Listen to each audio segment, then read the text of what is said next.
right now how quick it does. Okay. Then once these are loose, there's these little nubs. You gotta pick them. See if I can do it. I can't do it. You gotta pick them up and push them up. One time, I'm trying to remember what I was using. Oh, I need to force it. Oh yeah. So sometimes you just need a little bit of. Are you getting in there? Sometimes you just need a little bit of elbow grease. A little leverage. Let's see, but it's not. Ouch. Let me try this one. This one came up more.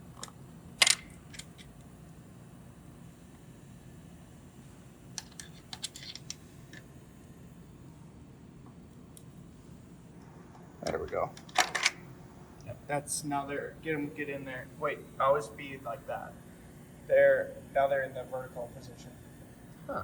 So then these get cranked back down, and then you should hear clicking, and that will raise this part of the carriage up to this part. This part's completely stationary. This one's going to be raised up. Essentially what we did is we removed a spacer. Here's the clicking.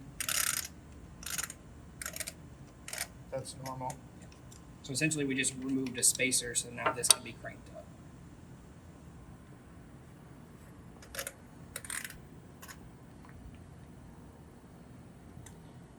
Let's get a movie on the back side.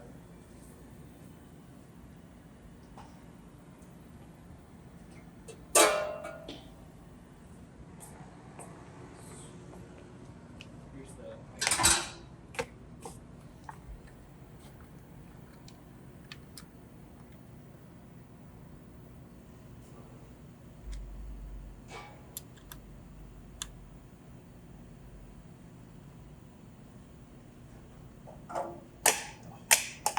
Oh no.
Seems bad luck today.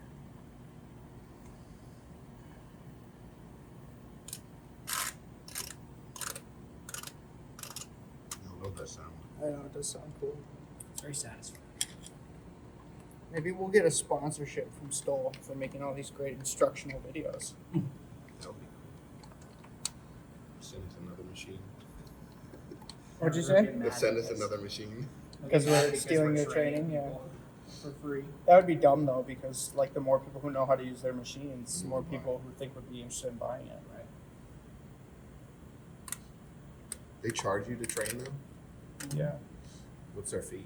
But I mean, that's probably like they're probably not making money off that. They're probably making money off really like It's just enough to send the guy there or whatever. yeah, probably. Okay, so there. Do I have to retighten up the top ones or the top ones are fine? Okay. Let me continue the video or?